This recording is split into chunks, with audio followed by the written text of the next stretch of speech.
नमस्ते। लोगों को 30 और 35 साल की उम्र में एक समस्या शुरू हो जाती है, जैसे बाल झड़ना, चेहरे पे झुर्रियां आना, नजर कमजोर हो जाना। तो इन सब चीजों के लिए बार बार डॉक्टर के पास जाना, पैसे खर्च करना। भाई जिनके पास पैसा है वो तो खर्च कर सकते हैं, पर जिनके पास नहीं है वो उनको ज्ञान दे सकते हैं जिनके पास पैसा है कि भैया पैसे की कोई जरूरत नहीं है। थोड़ा सा जो ऋषि मुनियों ने योगा नाम की जो चीज बताई थी उसका अभ्यास कर लेते हैं। तो आज हम इन्हीं सब बीमारियों के लिए, जिनसे बाल झड़ने का, चेहरे पे झुर्रियां आने का और नजर कमजोर होने का एक रामबाण योगा उपाय है, जिसको हम कहते हैं शीर्षासन। शीर्षासन वैसे तो जो पहली बार करेंगे उनके लिए बहुत मुश्किल हो सकता है और होगा, क्योंकि सिर के बल अपना पूरा बैलेंस बनाना एक मुश्किल होता है। लेकिन उसके लिए आप दीवार का या किसी कोने का सहारा ले सकते हैं।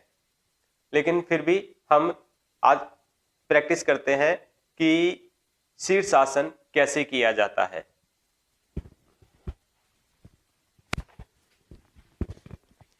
जो प्रारंभिक योगाभ्यार्थी हैं, जो पहली बार कर रहे हैं, उन लोगों के लिए थोड़ी दिक्कत होगी, तो उसके लिए वो दीवार का सहारा ले सकते हैं। तो इसके लिए शीर्षासन के लिए हमें क्या करना है, हमें वज्र आसन की मुद्रा में बैठ जाना है। ये वज्रासन की मुद्रा होती है।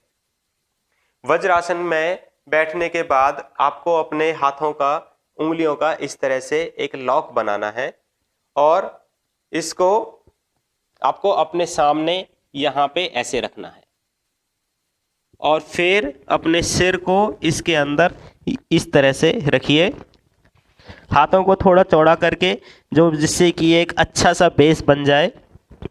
और फिर धीरे धीरे अपने पैरों को ऊपर उठाना शुरू कीजिए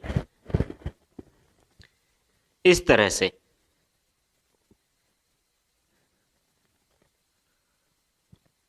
अब इस मुद्रा में आपको कम से कम 30 सेकंड रहना है और जो लोग पहली बार कर रहे हैं वो 10 से 15 सेकंड इस मुद्रा में अपने आप को रख सकते हैं, दीवार का सहारा लेकर के भी। मुंह बंद, नाक से सांस धीरे धीरे नॉर्मल अपने लेते रहिए।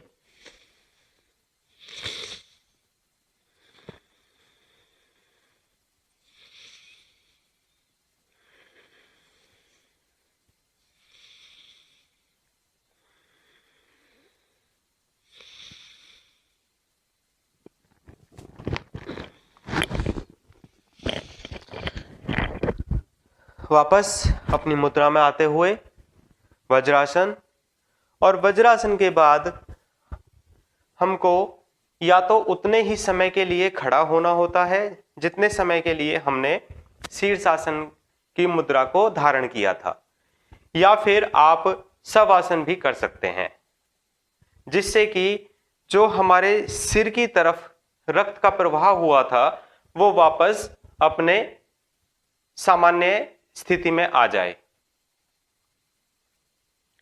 तो इस तरह से हम शीर्षासन करते हैं। मैं फिर से कहता हूं कि जो लोग पहली बार कर रहे हैं वो किसी दीवार का या कोने का सहारा ले सकते हैं। उसके बाद हमको कुछ बातों का विशेष ध्यान रखना होता है, जैसे जिन लोगों को उच्च रक्तचाप यानी हाइपरटेंशन, हाई ब्लड प्रेशर है, वो शीर्षासन ना करें। गर्भवती महिलाएं शीर्षासन ना करें। और अगर आपको सिर में दर्द है या कोई और मानसिक नहीं, सिर में दर्द है तो भी इसको ना करें। लेकिन शीर्षासन करने से आपकी अनिद्रा, नींद ना आना, जिसकी बीमारी है वो आपकी सही होती है। चेहरे की झुर्रियां, बालों का झड़ना, आंखों की रोशनी तेज होना, इन सब के अलावा अनिद्रा, नींद ना आना, उसकी बीमारी भी आपकी ठीक होती है। और भूलने की जो बीमारी होती है, जो बच्चे ज्यादातर जो अपने पाठ को याद नहीं कर पाते हैं, पढ़ाई में ध्यान नहीं लगा पाते हैं क्योंकि वो बार बार चीजों को भूल जाते हैं, उन बच्चों के लिए शीर्षासन बहुत अच्छी अभ्यास है, जिसको कि आप करेंगे तो आप देखेंगे कि 1 महीने के अंदर अंदर, स्टार्टिंग में, प्रारंभ में आप इसको 10 सेकंड से कीजिए, 10 सेकंड और 30 सेकंड तक, या ज्यादा से ज्यादा 1 मिनट आप इसको कर सकते हैं। उसके बाद वापस खड़े हो जाइए, जिससे कि जो सिर में रक्त का प्रवाह हुआ है वो वापस सामान्य स्थिति में आ जाए। तो ये था शीर्षासन। अगर आपको वीडियो अच्छी लगी है तो सब्सक्राइब कीजिए, अपने परिवारजनों के साथ, मित्रों के साथ इसको शेयर कीजिए, लाइक कीजिए और बेल आइकन को प्रेस कीजिए, जिससे कि जब मैं नई वीडियो अपलोड करूं तो आप लोगों को उसके बारे में पता चल जाए। दूसरी वीडियो के साथ, दूसरे योगा अभ्यास के साथ फिर से आपके सामने आऊंगा मैं। तब तक के लिए नमस्ते।